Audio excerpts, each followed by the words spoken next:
Assalamualaikum warahmatullahi wabarakatuh. Waalaikumsalam warahmatullahi wabarakatuh. Yang terhormat Ibu Kepala Sekolah SD Negeri 2 Tamanganur, Ibu Astuti SPD. Yang saya hormati Bapak Ibu guru, karyawan SD Negeri 2 Tamanganur, dan Bapak dan Ibu-ibu undangan khusus dari SD Negeri 1 Tamanganur. Baik, di sini izinkan saya untuk menyampaikan materi CGP pada modul 1.4 tentang budaya positif. Bapak Ibu semuanya, nanti kita di sini adalah berdiskusi, tidak ada yang digurui ataupun menggurui. Oke. Budaya positif di sekolah yaitu nilai-nilai kebiasaan di sekolah yang berpihak pada peserta didik agar mereka dapat berkembang menjadi pribadi yang kritis, penuh hormat dan bertanggung jawab.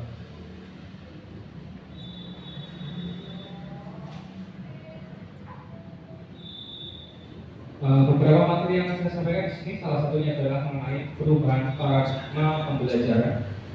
Untuk membangun budaya yang positif, sekolah perlu menyediakan lingkungan yang positif, aman, dan nyaman agar murid-murid mampu berpikir, bertindak, dan mencipta dengan merdeka, mandiri, dan bertanggung jawab. Lazimnya disiplin dikaitkan dengan kontrol. Dalam hal ini, kontrol guru dalam menghadapi siswa atau murid. Nah, di sini nanti saya meminta kepada Bapak Ibu untuk melakukan simulasi seperti itu, kegiatan berdua, gitu, nanti berpasangan. Yang satu silakan memegang bebas apapun yang ingin Anda pegang ataupun hanya menggenggam tangan pun tidak masalah. Nah, nanti teman yang satunya silakan berusaha ingin mencari tahu apa yang ada di tangan temannya. Boleh usaha apapun yang akan Anda lakukan untuk membuka tangan itu dipersilakan. Oke? Silakan yang teman yang satunya berusaha untuk membuka, dan yang menggenggam terserah mau tetap menggenggam atau membukanya terserah, begitu. Yang menggenggam saya berikan kebebasan mau membukanya atau mau mempertahankan genggamannya terserah. Monggo. Waktunya ya 10 detik saja. Monggo, silakan. Berpasangan.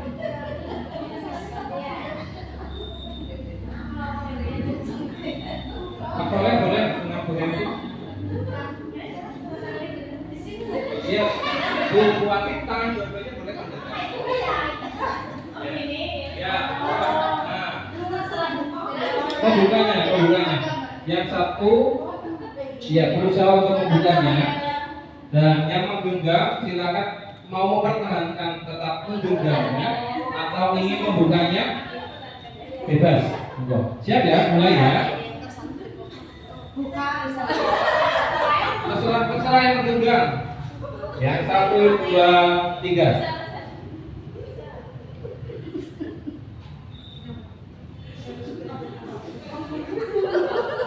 Ya, sudah cukup ya? Ya. Nah, di sini tadi Bapak Ibu sudah memperagakan tentang kontrol. Nah, yang menggenggam itu yang mengontrol. Kira-kira tadi melepas atau tetap menggenggam? Mempertahankan. Alasannya apa, Bu?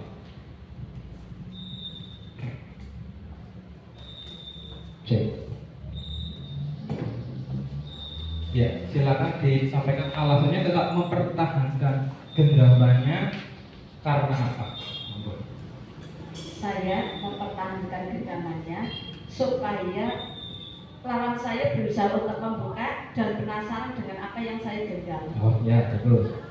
Mungkin yang lain, Ibu Aminatus tadi membuka atau melepas, monggo. Berikan alasannya. Ya, alasan saya Menggenggam atau melepas dulu? saya yang pertama saya genggam dengan erat, akan tetapi lama-lama lawannya berusaha sekuat tenaga untuk membuka genggaman saya, akhirnya genggam saya terlepas. Iya. Begitu. Oke. Oke. Sekarang Ibu Suwandi, monggo. Ya, terima kasih. Alasan saya menggenggam tangan dengan erat, meskipun teman berusaha untuk membuka dan tidak bisa dibuka nih, karena memang pendirian saya untuk memiliki genggaman yang erat. Kalau seketika saya punya sesuatu yang seharusnya tidak teman ketahui, biar mereka tidak sampai tahu, begitulah. Ya, terima kasih. Oke. Jadi di sini ada keberagaman dalam joget, alasannya pun berbeda-beda. Ingin tetap mempertahankan tadi karena lawannya membuka dengan kuat. Kemudian ada yang beralasan bahwa saya memiliki sesuatu yang tidak seharusnya orang lain ketahui.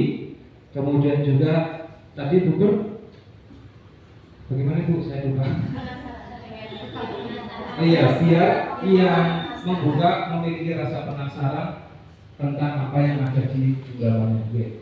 Jadi intinya, ya di sini kita itu memiliki kontrol terhadap diri kita, dan kita pun tidak mau dikontrol oleh orang lain. Oke, seperti halnya tadi Bapak Ibu berusaha untuk tetap menggenggam, meskipun temannya berusaha sekuat tenaga untuk membuka. Nah, di sini nanti akan kita mainkan dengan materi berikutnya, yaitu tentang kontrol kita sebagai guru. Kita sendiri yang memegang kontrol atas kepala tangan kita, apakah kita membuka atau menutup kepala tangan kita. Itu tergantung pada diri kita masing-masing sesuai kebutuhan dasar kita saat itu. Mungkin apabila tadi seperti halnya Bu Am, karena lawannya kuat, takut tangannya terluka, akhirnya dibuka dilepas seperti itu.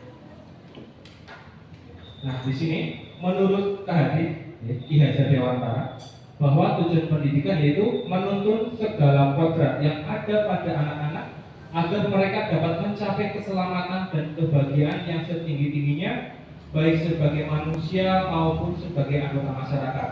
Oleh sebab itu, pendidik itu hanya dapat menuntun tumbuh atau hidupnya kekuatan kodrat yang ada pada anak-anak agar dapat memperbaiki lakunya, bukan dasarnya hidup dan tumbuh kekuatan kodrat anak-anak. Kemudian di sini tentang perubahan paradigma teori kontrol atau ilusi kontrol. Ilusi guru mengontrol murid. Kemudian di sini ilusi bahwa kritik dapat membuat orang merasa bersalah, dapat menguatkan karakter.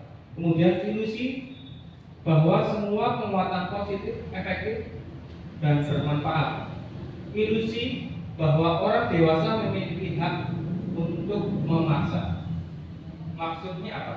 Di sini kita sebagai guru terkadang itu sadar atau tidak menyadarinya bahwa kita itu memaksakan murid kita untuk mengikuti kemauan kita. Gitu kan? Misalnya kita sedang mengajar, anak-anak itu asik dengan kegiatan sendiri dengan temannya, dia bermain. Nah, kita melakukan, ayo siapa yang masih mau main sendiri, nanti Pak Guru Hukum masuk ke sana. Nah, itu contoh ilusi kontrol yang tidak kita sadari bahwa kita memaksa anak untuk memperhatikan apa yang kita sampaikan. Oke. Kemudian di sini bahwa ilusi bahwa kritik dan dapat membuat orang merasa bersalah. Seperti tadi, anak-anak asik bermain, kita memberikan apa tadi ya, seperti ancaman, meskipun bukan ancaman, hanya sebuah gertakan. Nah, itu akan membuat siswa merasa bersalah. Oh iya, aduh, gara-gara saya bermain sendiri, saya jadi dimarahi sama Pak Guru. Nah, di sini ilusi bahwa semua penguatan positif, efektif dan bermanfaat. Ada hal-hal yang bisa kita gunakan untuk mengalihkan perhatian siswa yang tadi asik sendiri. Oke, misalnya mungkin kita memiliki pertanyaan. Nah, siapa yang ingin menjawab? Nah, mungkin yang bermain tadi, oh mungkin si A, silakan menjawab. Nah, itu ada sisi positifnya. Kita tidak memaksakan anak untuk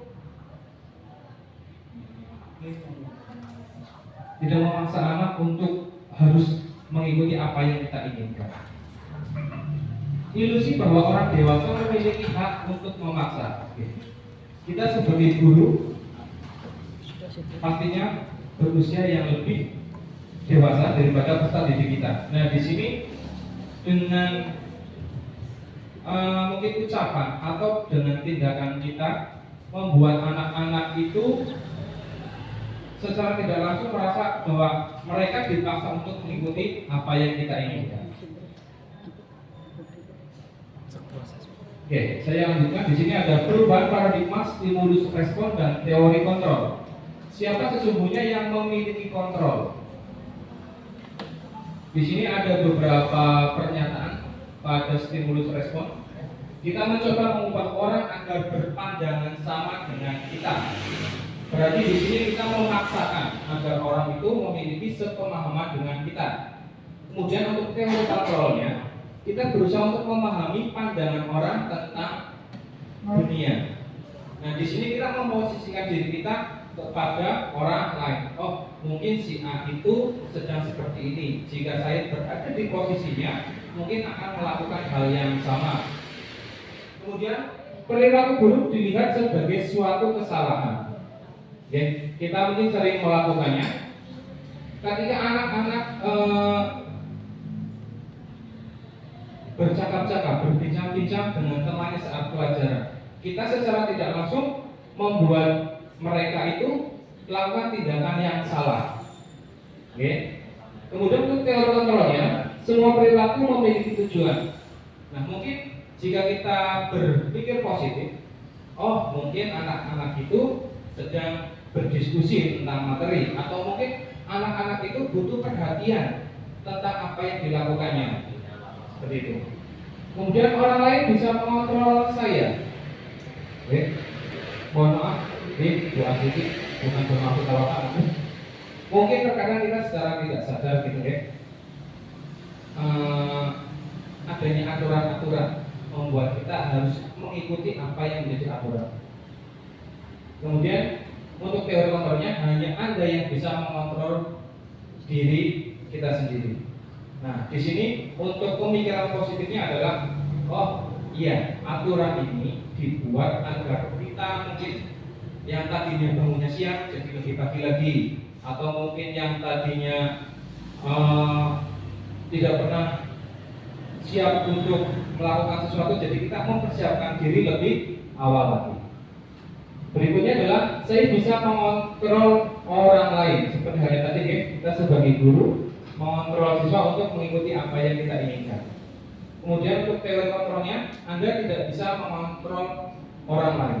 Tetapi di sini kita bisa memfasilitasi siswa tentang apa yang dilakukannya agar lebih terarah lagi dan bisa mengikuti tujuan dari pembelajaran. Kemudian pemaksaan ada pada saat rujukan gagal. Kita sering ya, nanti kalau kamu tidak mau mengikuti yang Pak Guru katakan, nanti kamu tidak naik kelas. Nah, mungkin hal-hal seperti itu yang terkadang kita sampaikan ke siswa. Kemudian di sini adalah teori kontrolnya, kolaborasi dan konsensus menciptakan pilihan-pilihan terbaru. Di sini maksudnya adalah kita berdiskusi dengan siswa. Apabila nanti kalian tidak bisa mengikuti, pastinya kita akan mendapatkan konsekuensinya. Ya, misalnya tidak belajar, ya pastinya nanti mendapatkan nilai kurang bagus. Kemudian model berpikir menang atau kalah. Nah, biasanya kita sebagai orang yang lebih dewasa, terkadang kita merasa bahwa kita itu paling benar dan harus selalu diikuti, gitu ya. Nah, di sini teori berpikir menang-menang berarti antara kita sebagai guru dan murid tidak saya harus selalu diikuti oleh murid, tapi kita juga harus mengikuti apa yang diinginkan murid, tetapi dengan batasan-batasan yang sudah ditentukan. Kita tadi sudah sedikit berbicara tentang disiplin. Sebenarnya apa sih makna disiplin? Mungkin ada yang ingin menyampaikan, monggo. Ibu. Baik, saya akan menjawab pertanyaan tentang apa makna disiplin. Langsung saja, disiplin maknanya adalah menaati peraturan yang telah ditentukan. Oke, terima kasih. Mungkin ada yang lain? Mungkin punya pendapat yang lain? Monggo. Makna disiplin. Terima kasih waktunya untuk ini. Disiplin, makna disiplin sebenarnya disiplin berkaitan dengan waktu ya. Jadi di sini aturan atau tata tertib yang sudah ditentukan itu dapat terselesaikan sesuai dengan apa yang sudah dijadwalkan. Seperti itu. Terima kasih. Bu Ati mau menambahkan?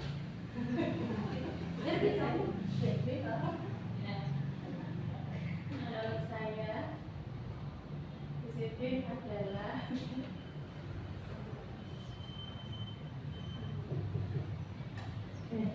disiplin adalah segala sesuatu yang dilaksanakan dengan waktu yang sama, yang dilaksanakan dengan terus-menerus dan dalam waktu yang konsisten. Terima kasih. Mau menambahkan? Boleh Bu, silakan. Langsung saja, menurut saya disiplin itu sadar dan taat terhadap aturan. Sadar, maksudnya sadar dalam memenuhi segala peraturan dari kesadaran ini. Terima kasih. Oke, jadi dari beberapa jawaban tadi intinya bahwa disiplin itu adalah menaati aturan, gitu ya, agar aturan itu bisa terlaksana dan bisa sesuai dengan waktu yang sudah ditentukan. Kurang lebih seperti itu. Coba kita buka. Nah, di sini disiplin itu berasal dari bahasa Latin yang di situ tertulis disiplina, mohon jika salah ya, yang artinya belajar. Makna asal dari kata ini berkonotasi dengan disiplin diri dari murid-murid Socrates dan Plato. Bahasanya agak sulit. Disiplin diri membuat orang menggali potensi menuju sebuah tujuan, apa yang dihargai. Kemudian, namun dalam budaya kita, makna kata disiplin telah berubah, menjadi sesuatu yang dilakukan seseorang pada orang lain untuk mendapatkan kepatuhan. Kecenderungan umum adalah menghubungkan kata disiplin dengan ketidaknyamanan, bukan dengan apa yang kita hargai atau pencapaian suatu tujuan mulia. Terkadang kita merasa seperti itu, ini dengan adanya efisiensi, jadi kita terburu-buru. Padahal tujuannya adalah agar kita bisa datang ke sekolah tepat waktu, bisa disiplin, dan bisa menata tata kerja kita baik di rumah maupun di sekolah.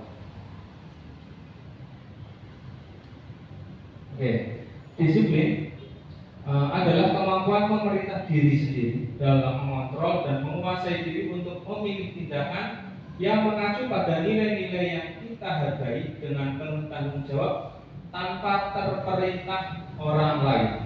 Jadi intinya adalah disiplin ini berasal dari dalam diri kita. Bagaimana diri kita itu melaksanakan tugas-tugas kewajiban kita tanpa terbebani karena adanya aturan-aturan.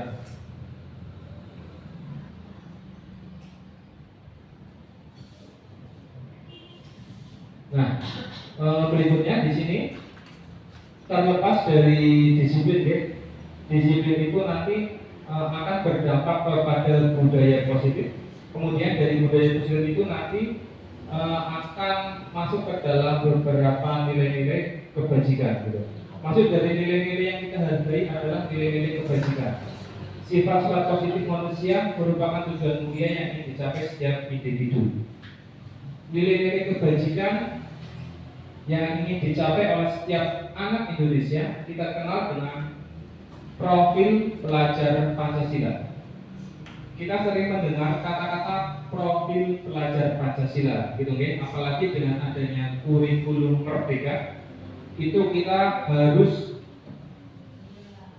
menjunjung tinggi apa itu profil pelajar Pancasila. Nah, isinya yaitu beriman dan bertakwa kepada Tuhan Yang Maha Esa dan berakhlak mulia, kemudian mandiri, bernalar kritis, berkebinekaan global, bergotong royong dan kreatif. Itu adalah profil pelajar Pancasila yang terdapat nilai-nilai kebajikan yang akan dicapai oleh sistem pembelajaran di Indonesia.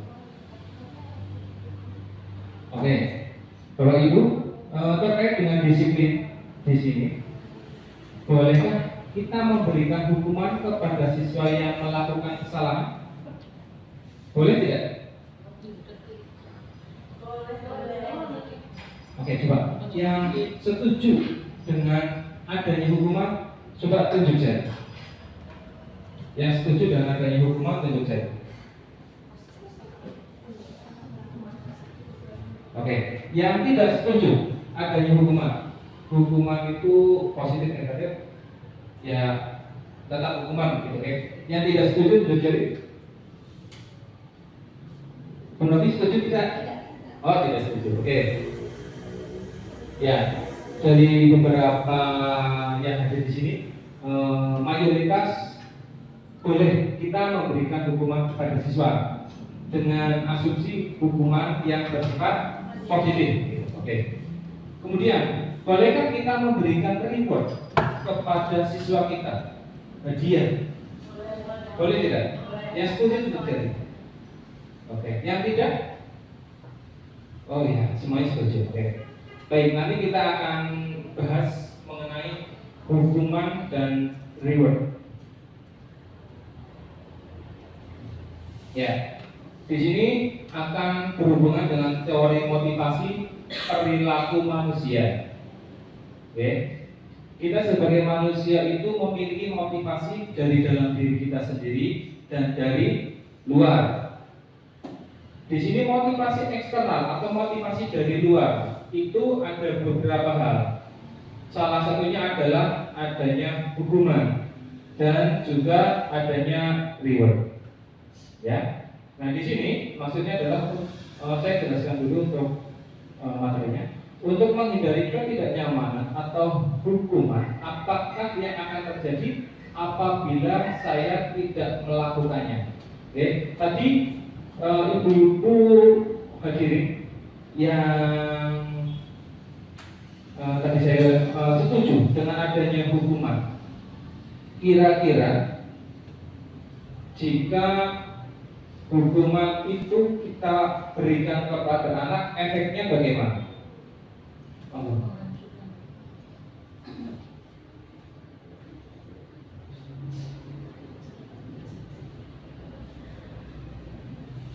Hukuman jika diberikan kepada anak, contohnya ya, ada siswa membuang sampah sembarangan, itu kan perlu mendapat hukuman atau sanksi. Anak tersebut ditegur, kemudian diberi hukuman. Misalkan siapa yang membuang sampah sembarangan atau tidak pada tempatnya, hukumannya mengambil sampah atau membersihkan sampah yang ada di sekitar seumpama 50 sampah begitu. Jadi tujuannya supaya anak tersebut tidak membuang sampah sembarangan atau tidak terulang lagi begitu. Oke. Ada yang lain? Apabila hukuman itu diberikan kepada siswa, mungkin akan menimbulkan efek apa? Mungkin itu apa? Menyampaikan betul. Oh sama, oke. Bubur? Oh sama, oke. Bu Naomi?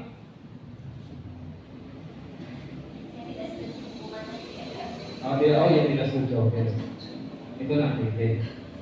Bu Asri mau menyampaikan mungkin? Oh sudah oke, ya. Jadi tadi mayoritas itu setuju bahwa hukuman itu dilakukan secara positif agar tidak terulang lagi, begitu ya? Oke, jika tadi contohnya adalah mengambil sampah, karena membuang sampah, hukumannya mengambil sampah lagi.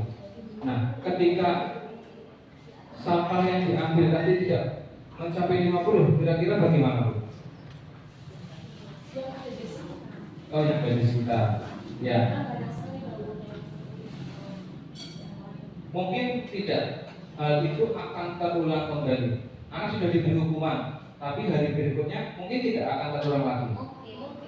Mungkin. Alasannya apa? Ya, mungkin alasannya lah hukumannya hanya mengambil sampah, gitu ya. Itu kurang lebih jika siswa diberi hukuman, dia akan mempunyai pola pikir yang berbeda ya. Lah hukumannya hanya seperti itu, tidak masalah. Atau mungkin ketika bapak ibu memarahi, lah ya paling nanti dimarahi lagi, ya sudah dirumahkan saja, nanti masuk telinga kanan, keluar telinga kiri. Mungkin seperti itu, okay? Itu jika siswa dikenai hukuman. Kemudian untuk di sini mengenai imbalan, untuk mendapatkan imbalan dari orang lain, institusi atau institusi apa yang akan saya dapatkan apabila saya melakukannya. Oke. Tadi beberapa setuju bahwa siswa itu boleh diberikan reward. Oke. Ada tidak efek negatif dari pemberian reward? Ada. Ya, apa Bu? Dia menimbulkan iri dari siswa yang lain. Oh ya, boleh menimbulkan iri siswa yang lain. Contoh yang lain? Memotivasi siswa supaya lebih semangat belajar. Efek negatifnya. Oke. Siswa akan melakukan hal tersebut jika dia akan mendapatkan reward lagi. Jadi dia melakukan sesuatu yang baik hanya karena dia mendapatkan reward. Oh ya, terima kasih. Ya, jadi kurang lebih seperti itu. Okay? Jika kita memberikan reward kepada anak, anak itu akan melakukan jika iya ada rewardnya. Nah, ketika anak itu melakukan sesuatu, tapi kita sebagai guru lupa tidak memberikan reward. Nah, pada kesempatan berikutnya anak akan ya sudahlah, nggak usah lah, saya nggak diberi ini, gitu. Nah, itu ada efek dari pemberian reward. Lalu yang baik itu bagaimana? Yang baik itu kita memunculkan motivasi internal dari dalam diri siswa agar dia mau melakukan ya dengan kemauan dia sendiri tanpa ada paksaan, tanpa karena adanya hukuman. Contohnya bagaimana? Misalnya kita sebagai guru kita memberikan beberapa soal, gitu kan? Ada 10 soal. Nah, dari 10 soal itu beberapa anak disuruh untuk menjawab. Kita memiliki 20 siswa. Nah, di sini kita memberikan rewardnya itu tidak satu anak, tapi ke satu kelas. Ya, misalnya terima kasih kepada siswa kelas 3, semuanya hebat-hebat karena sudah berani tampil ke depan, sudah berani maju untuk memberikan jawabannya. Padahal yang maju hanya beberapa saja, tidak semuanya. Kurang lebih seperti itu. Kalau untuk memberikan sesuatu boleh tidak? Boleh, tetapi tidak satu anak, semuanya. Oke. Jadi tidak ada siswa yang merasa lah saya tidak bisa, ya sudahlah. Jadi itu hanya akan membuat siswa yang lain itu merasa rendah diri seperti itu. Bapak Ibu haus? Kalau harus bisa minum lebih dulu. Ya, bisa kalau apapun boleh sambil dinikmati ya. Ya. Oke. Jika disuruh untuk memilih, akan memilih yang mana? Coba. Bapak Ibu lapar haus, apakah memilih hidangan yang ada? Memilih apa yang dia? Coba nanti kita bahas bersama. Kemudian, atau memilih ini? Memilih mana yang Bu Asri? Memilih yang merah gitu ya. Karena dengan yang merah semuanya bisa terpenuhi, oke? Ya oke. Apa sih kaitannya dengan pilihan ini dengan materi kita? Ya, pastinya kita butuh makan. Makan itu gunanya untuk apa? Ya, ada berpikir dan sebagainya. Oke. Kemudian di situ ada seorang ayah dengan anak. Kira-kira terkait dengan kebutuhan. Kebutuhan apa yang ada pada gambar itu? Kasih sayang Bu Asri. Oke. Oke. Nah, yang sana, yang terlihat. Nah, yang paling bawah, oke. Seandainya Bapak Ibu kok memiliki yang ada di sana, asli nyata, misalnya. Bahagia. Nah, ya, bahagia. Senang begitu ya, Bu Asri ya. Oke. Nah, apa yang ada pada gambar tersebut merupakan beberapa contoh kebutuhan dasar manusia.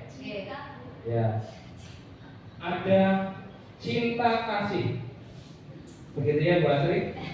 Kemudian ada rasa ingin penguasaan, kebebasan, dan kesenangan. Nah, dari semua itu akan merujuk kepada survival. Survival itu apa? Ya, kebutuhan akan bertahan hidup.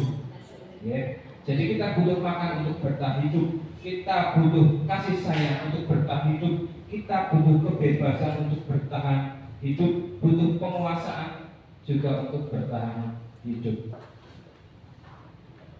Nah, di sini ada kasus Bu Ani, guru kelas 5 SD Pelita Hati, sedang bingung menghadapi ulah salah satu murid di kelasnya yang bernama Agus.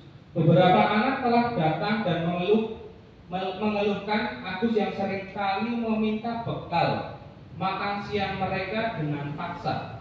Jika Anda menghadapi situasi seperti Bu Ani, apa yang akan Anda lakukan? Apa itu, Bu? Yang pertama pastinya biasanya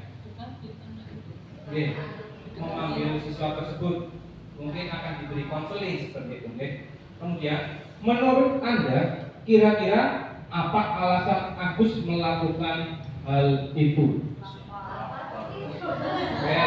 Apa? Mungkin ada yang lain? Terkait dengan kebutuhan kasih sayang, mungkin? Oh ya, bisa dia mencari perhatian. Kemudian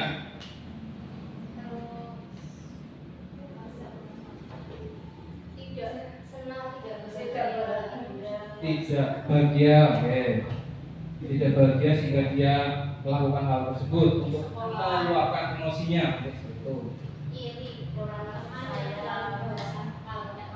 Oh ya, boleh iri terhadap temannya karena temannya selalu diberikan bekal oleh orang tuanya.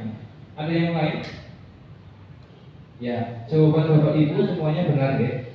Tadi ada jawaban mungkin dia lapar. Ya, berarti dia punya alasan bahwa dia ingin mempertahankan hidupnya dengan jalan ya dia mengambil makanan dari temannya. Kemudian juga tadi merasa iri.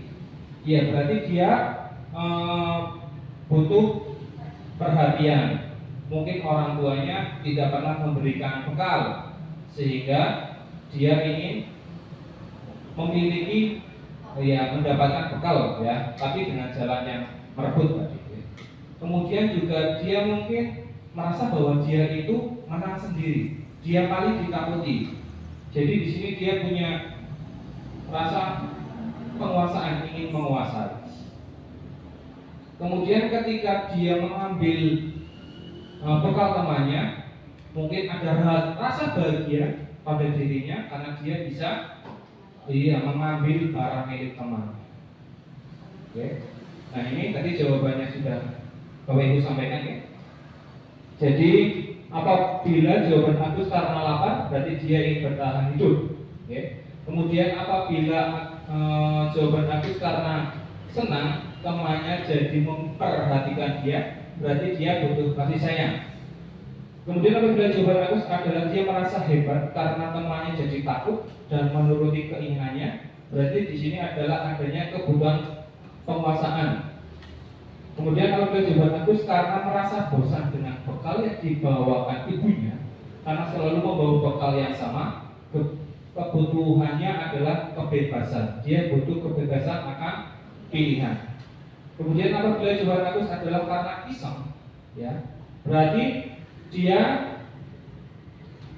di sini memberikan ekspresi wajah temannya yang kesal karena diambil makanannya, sehingga ketika dia melihat teman-temannya kesal kepada dia, dia merasa senang. Oke. Nah, dari kasus ini kita akan masuk ke dalam 5 posisi kontrol guru.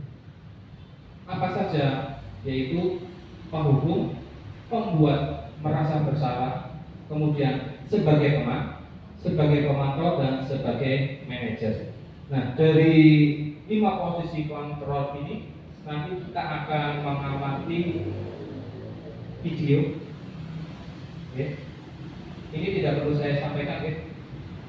Karena di sini misalnya posisi penghukum. Nah, di sini ada menghardik kata-kata yang keluarkan itu seperti itu. Nanti akan ada pembahasan di video. Oke, ini tadi ya. Saya kecewa sekali dengan kamu itu sebagai menghardik. Kemudian kamu tidak pernah benar, berarti menghukum. Kemudian sebagai teman, ayolah lakukan demi bapak, demi ibu. Kemudian sebagai pemantau, apakah kamu mau mendapatkan stiker bintang hari ini? Nah, sebagai manajer, bagaimana kamu bisa menyelesaikan masalah ini? Nah, kalau kita melihat ini pasti kita belum memahami, ya. Kita langsung saja. Oke. Di sini ada video. Nanti di sini ada kasus berkaitan dengan 5 posisi kontrol guru. Waktu saya Apa coba? Alasan kamu apa lagi? Kapan sih kamu tidak terlambat? Malas sekali ya kamu jadi anak. saya Dasar pemalas. Kamu kapok sih kamu. Sudah berapa kali terlambat? Sana, kamu keliling lapangan basket 2 kali.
membuat rasa bersalah, berbicara dengan nada tenang, cenderung lembut, namun kata-kata yang diutarakan membuat murid merasa menjadi teman yang gagal, memandang dulu dirinya sendiri, merasa tidak berharga, dan tidak sanggup membahagiakan orang lain.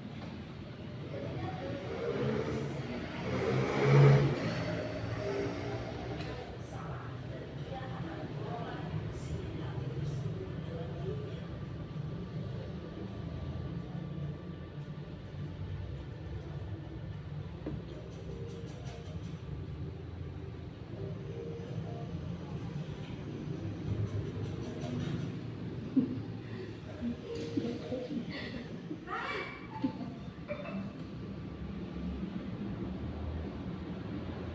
Selamat pagi Bu. Wah, sudah jam berapa ini, Nak? Selamat pagi ya, sayang. Iya Bu, habis ibu saya udah bangunkan saya Bu. Kamu malah menyalahkan ibu kamu. Kamu bukan anak yang paling kencang. Kok terlambat sih? Iya Bu, saya memang malam bangun tadi.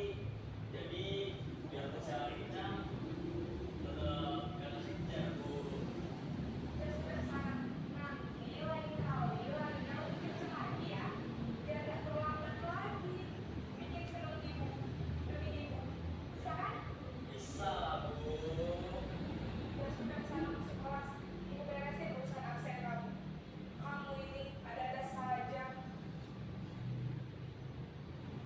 Dalam posisi teman, guru berbicara dengan nada suara ramah, akrab, cenderung bersenda gurau untuk menjaga suasana tetap santai. Murid akan merasa senang, aman, dan akrab dengan guru. Identitas yang tercipta adalah identitas sukses atau berhasil. Namun itu tidak enak, karena ini masih hubungan eksternal. Maka ada faktor ketergantungan dari murid kepada orang tertentu. Di sini, guru absennya, sehingga di lain waktu, murid bisa berperilaku baik, namun hanya kepada orang-orang tertentu saja.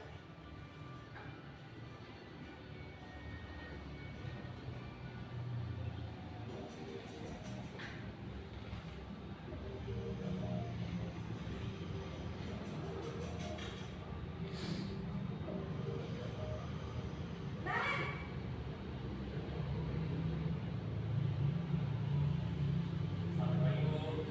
Nah, apa peraturan sekolah kita tentang jam berapa kita harus masuk sekolah, Nak? Kita harus di sekolah jam 7 Bu. Iya betul, sekarang sudah jam 7.20. Kalian sudah tahu konsekuensinya jika terlambat hadir? Paham Bu, saya harus tinggal kelas pas jam istirahat selama 20 menit. Iya benar, konsekuensinya demikian. Jadi nanti jam 9.30 pas istirahat, kamu harus tinggal di kelas, kerjakan tugas tambahan untuk ketertinggalan kamu, ya? Baik Bu. Posisi pemantau mengandalkan perhitungan atau data untuk mengontrol murid. Guru mengarahkan murid berdasarkan peraturan dan konsekuensi. Seorang pemantau menunjukkan bahasa murid dan ekspresi wajah yang datar dan cenderung formal.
Iya, posisi manajer. Jadi di sini posisi manajer adalah untuk menumbuhkan motivasi pada diri siswa agar memiliki rasa ingin lebih baik lagi, kurang lebih seperti itu. Saya lanjutkan saja nih karena waktunya sudah melebihi. Oke. Sekarang kita masuk ke keyakinan kelas. Nah, tadi pada saat guru sebagai manajer, dia itu menanyakan tentang keyakinan, ya, keyakinan kelas. Keyakinan kelas apa yang harus dilakukan? Oke. Apa itu keyakinan kelas? Keyakinan kelas adalah nilai-nilai kebajikan atau prinsip-prinsip universal yang disepakati bersama-sama secara universal, lepas dari latar belakang suku, negara, bahasa maupun agama. Di sini menurut dosen, suatu keyakinan akan lebih memotivasi seseorang dari dalam atau intrinsik. Seseorang akan lebih bersemangat untuk menjalankan keyakinannya daripada hanya sekedar mengikuti serangkaian peraturan. Kemudian pembentukan keyakinan kelas. Keyakinan kelas bersifat abstrak daripada peraturan yang lebih rinci dan konkret. Keyakinan kelas berupa pernyataan-pernyataan yang universal. Pernyataan keyakinan kelas senantiasa dibuat dalam bentuk positif. Kemudian keyakinan kelas hendaknya tidak terlalu banyak sehingga mudah diingat dan dipahami. Semua warga kelas sebaiknya ikut berkontribusi dalam membuat kegiatan kelas lewat curah pendapat. Kemudian bersedia meninjau kembali keyakinan kelas dari waktu ke waktu. Ya, kita di kelas itu kita sering melihat adanya tata tertib, begitu kan? Nah, tata tertib yang kita pasang atau yang biasanya kita sampaikan kepada murid itu sifatnya bagaimana? Kalau siswa tidak mematuhi tata tertib, nah ya mendapatkan sanksi. Berarti tata tertib itu bersifat memaksa, gitu ya, memaksa kepada siswa untuk menaatinya. Padahal bisa saja tanpa adanya paksaan seperti itu, tanpa adanya tata tertib yang bersifat memaksa pada siswa, kita bisa membuat suatu keyakinan kelas. Misalnya bagaimana kita di awal pembelajaran begitu, kita membuat diskusi dulu dengan siswa. Siswa disuruh untuk menyampaikan beberapa hal yang menurut dia boleh dilakukan dan tidak boleh dilakukan. Nah, kemudian siswa menuliskannya dalam kertas, bisa ditempel atau mungkin menulis langsung di papan tulis, itu bisa. Nah, dari beberapa yang disampaikan siswa, kemudian kita membacakan hal-hal yang apa yang sudah disampaikan kepada siswa untuk dibuat kesepakatan. Nah, dari kesepakatan itu yang nantinya akan menjadi keyakinan kelas. Kurang lebih seperti itu, Bapak Ibu. Nah, di sini ada contoh, ada peraturan. Saya tidak membacakan semuanya, ya. Yang pertama, selalu kembalikan buku ke tempatnya. Itu merupakan peraturan. Kemudian keyakinan kelasnya di sini untuk menumbuhkan nilai tanggung jawab. Bagaimana? Nah, mungkin kita bisa membuat kalimat positifnya. Tumbuhkan tanggung jawab kalian ketika selesai membaca buku. Ya, nanti bisa tanya kepada siswa apa saja. Nah, mungkin menata kembali atau merapikan kembali. Kurang lebih seperti itu. Tidak saya sampaikan semuanya, deh. Berikutnya. Nah, tadi kesepakatan kelas kurang lebih tadi sudah saya terangkan. Kemudian, nah di sini materi yang terakhir adalah segitiga restitusi. Dari kasus awal tadi yang Agus atau siapa tadi ya, yang mengambil makanan. Nah, dari kasus itu kita bisa melakukan kegiatan segitiga restitusi. Nah, apa itu? Nah, di sini adalah segitiga restitusi adalah proses menciptakan kondisi bagi murid untuk memperbaiki kesalahan mereka sehingga mereka bisa kembali kepada kelompok mereka dengan karakter yang lebih kuat. Melalui restitusi, guru dapat membantu murid menjadi lebih memiliki tujuan disiplin positif serta memulihkan dirinya setelah berbuat salah. Membantu murid untuk jujur pada diri sendiri dan mengevaluasi dampak dari kesalahan yang dilakukan. Kemudian memberikan penawaran bukan paksaan. Nah, jadi di sini arahnya adalah memposisikan diri kita sebagai seorang manajer. Nah, ini segitiga restitusi. Kegiatannya adalah di sini yang pertama stabilkan identitas, kemudian validasi tindakan yang salah, dan kemudian menanyakan keyakinan. Kemudian tahapannya di sini menstabilkan identitas, yaitu berbuat salah bisa dengan kata-kata berbuat salah tidak apa-apa. Mungkin semua orang pernah melakukan hal yang sama, gitu kan? Kemudian tindakan yang salah. Di sini contoh kalimatnya adalah padahal kamu bisa melakukan yang lebih buruk darinya. Oke, kamu pasti punya alasan mengapa kamu melakukan hal itu. Kamu patut bangga pada dirimu sendiri karena kamu telah melindungi sesuatu yang penting buatmu. Nah, ini tadi kembali lagi ke tadi yang kegiatan di awal, ketika Bapak Ibu menggenggam, gitu kan? Nah, Bapak Ibu punya alasan sendiri kenapa masih menggenggam dan kenapa mau melepaskan. Mungkin alasannya ya kita merasa bahwa ini milik kita. Kita harus menjaga dan merawatnya, jangan sampai orang lain mengambilnya. Kemudian yang ketiga adalah menanyakan keyakinan. Apa yang kita percaya sebagai kelas atau keluarga. Kemudian nilai-nilai umum yang telah kita sepakati. Apa bayangan kita tentang kelas yang ideal.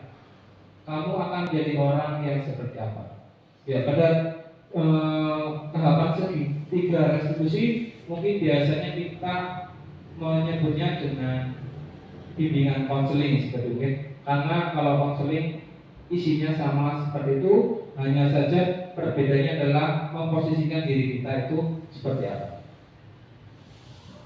Oke, penyampaian hari ini sudah selesai untuk materinya. Mungkin ada yang ingin menambahkan, memberikan pertanyaan. Mungkin ada yang bertanya? Saya harap tidak ada yang bertanya, karena saya takut nanti tidak pas untuk menjawab. Oke, langsung saja. Di sini kita ke kegiatan refleksi. Nanti saya minta Bapak Ibu-Ibu menyampaikan refleksi hari ini maksimal 3 kata refleksinya. Oke. Misalnya perasaan saat ini adalah senang, bahagia, sedih, misal. Atau mungkin ngantuk, pusing, bolehlah, bebas. Silakan memberikan refleksinya. Yang pertama, perasaan saat ini. Langsung saja. Senang, bahagia,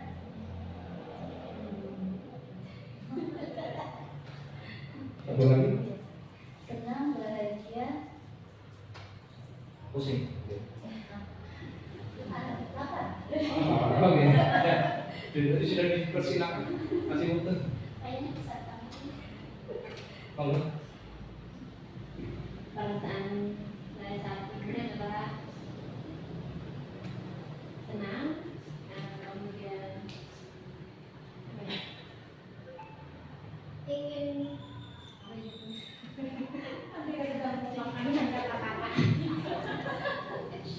Saya kata ini senang, bahagia, semangat untuk melanjutkan. Senang, bahagia, semangat.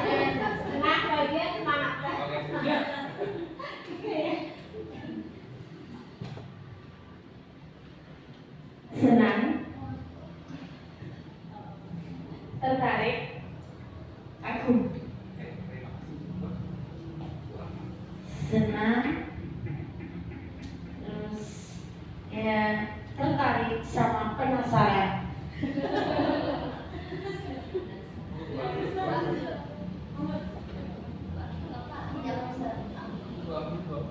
Jangan terlewat. 3 kata saja. Perasaan saat ini adalah senang, kagum, dan apa ya? Penasaran. Perasaan saya saat ini senang, tertarik, tapi ngantuk. Ya. Kalau perasaan saya sekarang Yang pertama ngantuk, yang kedua pusing, yang ketiga penasaran.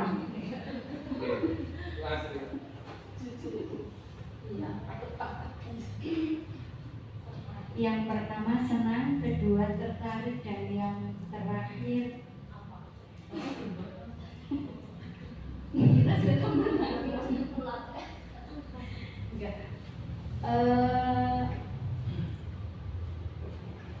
apa ya, lebih tepatnya bagaimana cara merangkai kata.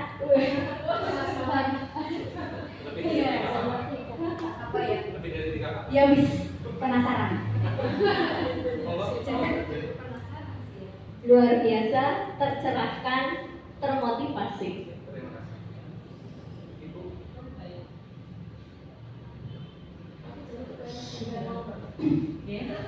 Setelah seperti yang tadi disampaikan Pak Siti terkait dengan budaya positif, perasaan saya jadi tertantang Pak Siti. Iya, jadi tertantang. Satu, yang jelas kita jadi tahu kita bisa mengontrol diri. Apakah yang kita kerjakan itu yang mengontrol diri sendiri juga bisa tadi yang disampaikan Pak Siti betul mengontrol orang lain. Jadi lebih tahu dan jelas. Mas Pomo. 3 kata jangan banyak banget. Berarti satu sih Perasaan grogi sama bulu kepala jajan. Oh iya. Grogi. Grogi satu. Pusing. Pusing. Ngantuk. Ya, terima kasih. Untuk berikutnya setelah mengikuti materi pembahasan diskusi hari ini, saya menjadi paham bahwa ya tidak semuanya sudah tidak mengenai apapun. Yang mau menyampaikan yang kedua, ukur yang kedua, mewakili saja. Saya jadi paham bahwa Setelah mengikuti materi pembebasan, diseminalisasi,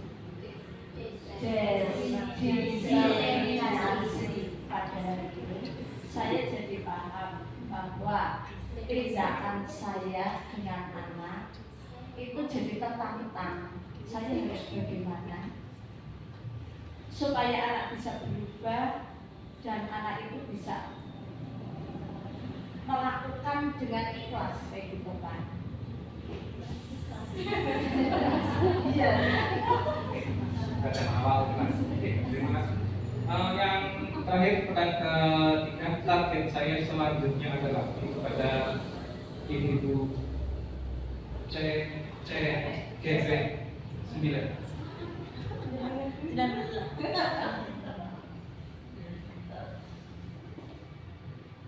Target saya selanjutnya adalah setelah mengikuti materi pembahasan dari Pak, ya, target saya menerapkan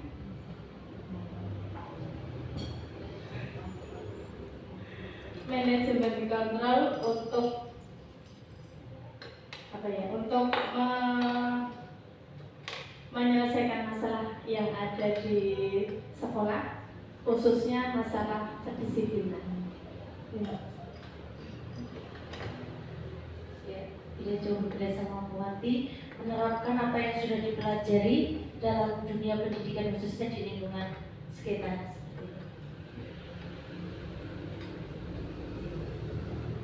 Terima kasih atas penyampaian refleksi dari nomor 1 sampai nomor 3. Untuk kegiatan hari ini setelah refleksi berarti terakhir sudah penyampaian diseminasi budaya positif modul 1 dari 4. Mudah-mudahan kita bisa berjumpa lagi di lain waktu dengan acara Mohon maaf kepada Bapak Ibu semua apabila dalam saya menyampaikan materi di sini mungkin sedikit menyinggung atau mungkin kurang berkenan di hati Bapak Ibu semuanya. Saya mohon maaf yang setulus-tulusnya. Saya akhiri. Assalamualaikum warahmatullahi wabarakatuh. Waalaikumsalam warahmatullahi wabarakatuh. Assalamualaikum warahmatullahi wabarakatuh.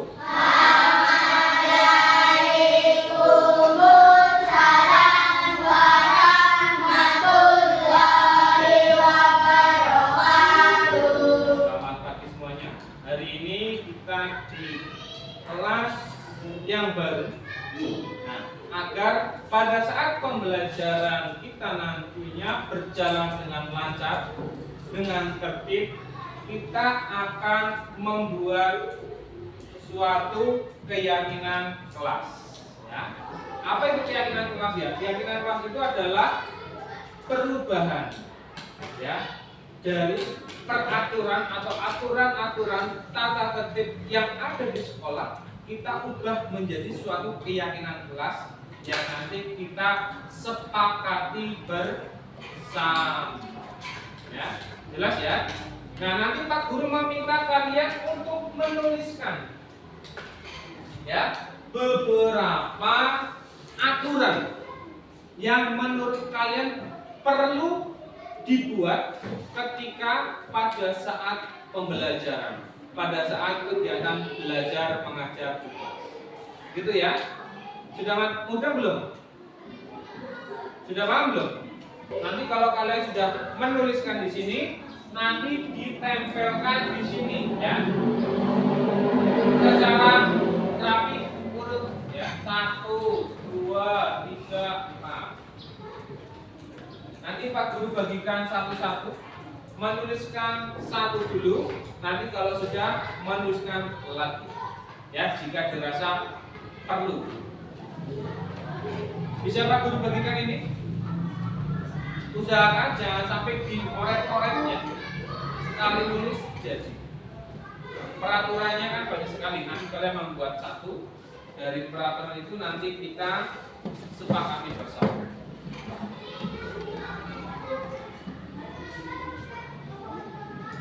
Yang sudah dapat kertas bisa langsung menuliskan.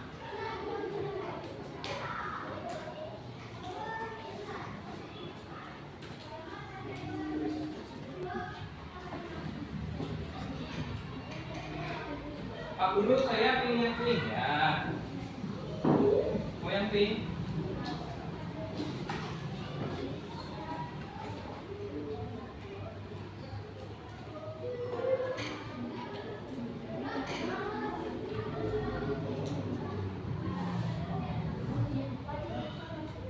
Gak usah langsung tulis saja.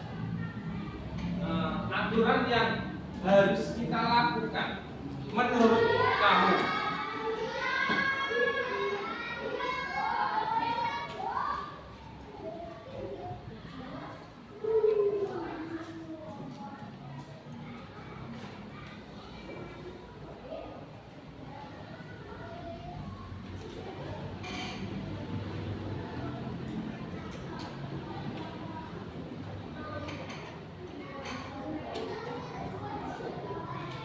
Tulisannya yang penting bisa terbaca dengan jelas.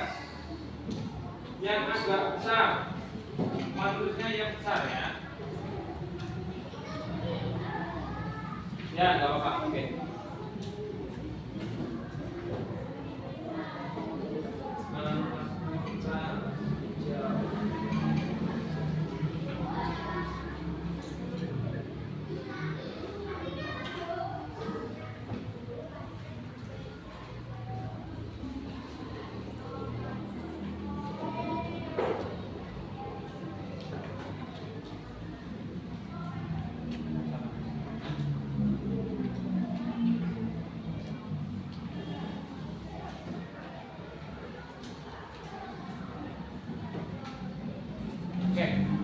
Tuliskan, tuliskan satu hal yang tidak boleh kalian langgar. Tidak boleh dilanggar. Kalau sudah ditulis tadi enggak? Kalau yang sudah menulis tidak. Yang belum, tuliskan satu hal yang tidak boleh dikerjakan. Boleh. Sudah ya nanti. Tidak boleh dilanggar atau hal yang seharusnya kita lakukan, gitu ya.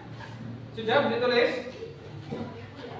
Ya, kalau sudah ditulis silakan bisa ditempelkan terlebih dahulu. Putri sebelah kanan, putra sebelah kiri. Ya, ya sudah, sini masuk ditempelkan. Tidak ada namanya kan? Tidak, ya. Ya, sini ditempelkan rapi.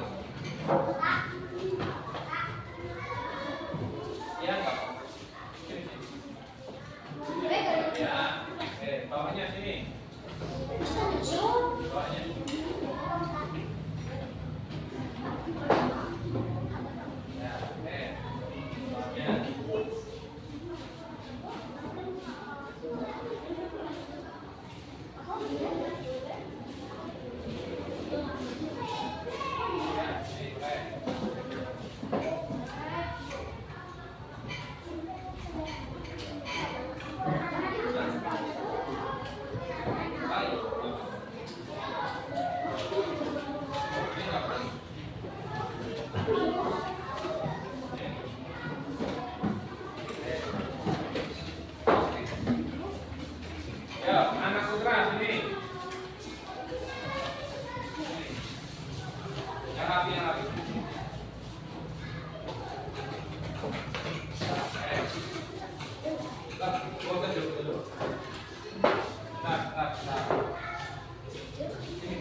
Terima kasih kalian sudah menuliskan beberapa hal yang nantinya akan kita sepakati menjadi keyakinan kelas.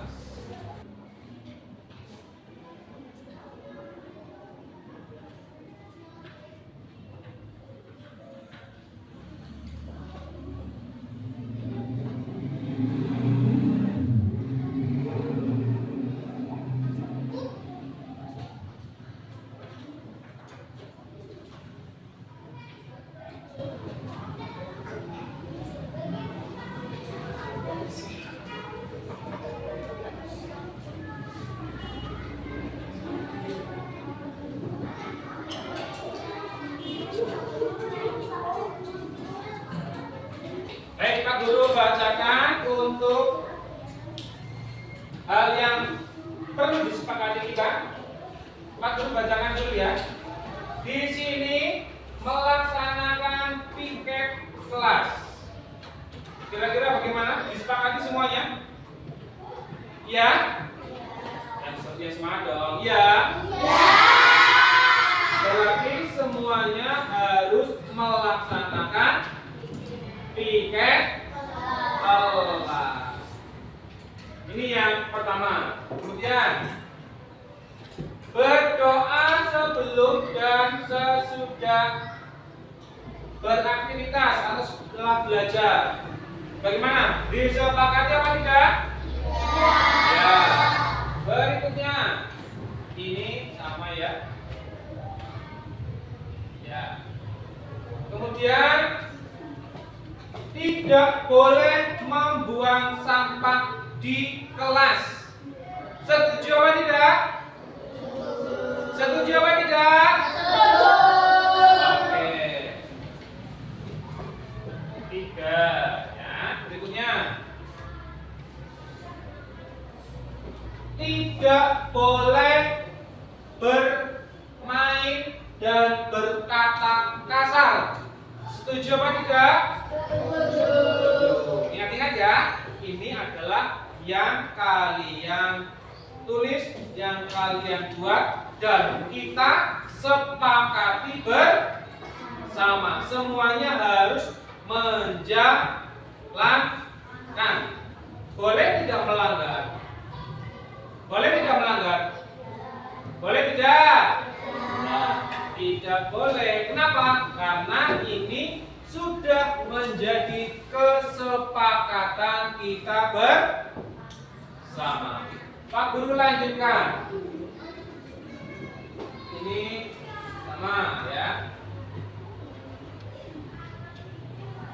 Tidak boleh berisik di kelas. Setuju tidak? Setuju. Oke. Tidak boleh berlarian di kelas saat pelajaran. Setuju atau tidak? Setuju. Setuju. Oke. Sip. Lanjut. Ini sama, tidak boleh membuang sampah. Oke. Tidak boleh bermain di kelas, sama. Nah ini tidak boleh mencontek. Setuju tidak? Setuju.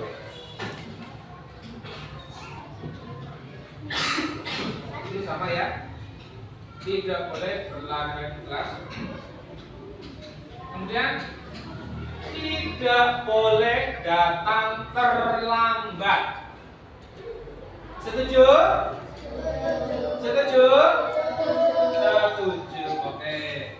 Dari anak putri ini sudah kita sepakati ada 1, 2, 3, 4, 5, 6, 7, 8. Sudah ada 8. Sekarang kita tinggal lihat dari anak putra. Ini sama ya, tidak boleh membuang sampah di kelas. Tadi sudah ada. Ya. Tidak boleh berlarian di kelas. Sudah ada, sama. Oke. Tidak membuang sampah sembarangan, sama. Menjaga kebersihan, sama. Tidak boleh mencontek, boleh. Ada ya. Tidak boleh mencoret-coret meja. Setuju? Setuju. Setuju. Oke.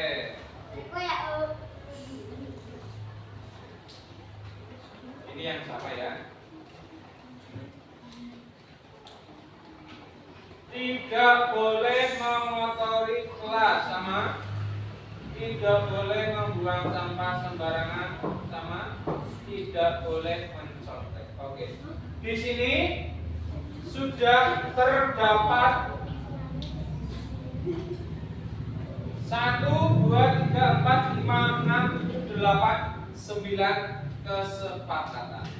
Ya, ini hal yang sudah kamu sampaikan, yang sudah kamu tuliskan, kita sepakati bersama. Apakah yang sudah kalian tulis di depan bisa disepakati bersama? Bisa? Bisa.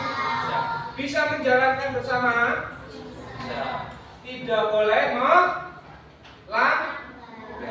Ya. Karena apa? Karena sudah kita sepakati. Oke.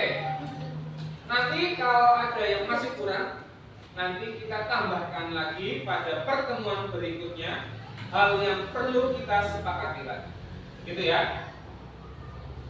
Nah, di sini keyakinan pelajar kita sudah kuat ya, melaksanakan piket kelas, berdoa, tidak boleh membuang sampah sembarangan, tidak boleh bermain dan berkata kasar, tidak boleh berisik di dalam kelas, dilarang berlarian di kelas, tidak boleh mencontek, tidak boleh terlambat, dan tidak boleh mencoret-coret meja. Nah, itu yang menjadi kesepakatan kita bersama, dan nanti kita akan menjadikannya sebagai keyakinan kelas. Gitu ya? Setuju ya? Nanti Pak Guru akan membuatkan di sebuah banner seperti itu, kita buat menjadi kesepakatan kelas biar kalian bisa membaca dan mengingat-ingat apa yang sudah menjadi kesepakatan kita Oke, teman-teman buat keyakinan kelas, apakah ada yang ingin ditanyakan? Tidak ada? Sudah paham ya? Berarti semuanya nanti harus menjalankan dan melaksanakannya dengan ikhlas. Tidak boleh itu bukan saya guru yang membuat, tapi ini sudah menjadi kesepakatan kita bersama. Oke? Dari Pak Guru ucapkan terima kasih. Nanti bisa beristirahat. Nanti kita lanjutkan setelah istirahat. Oke? Pak Guru akhiri dulu. Wassalamualaikum warahmatullahi wabarakatuh.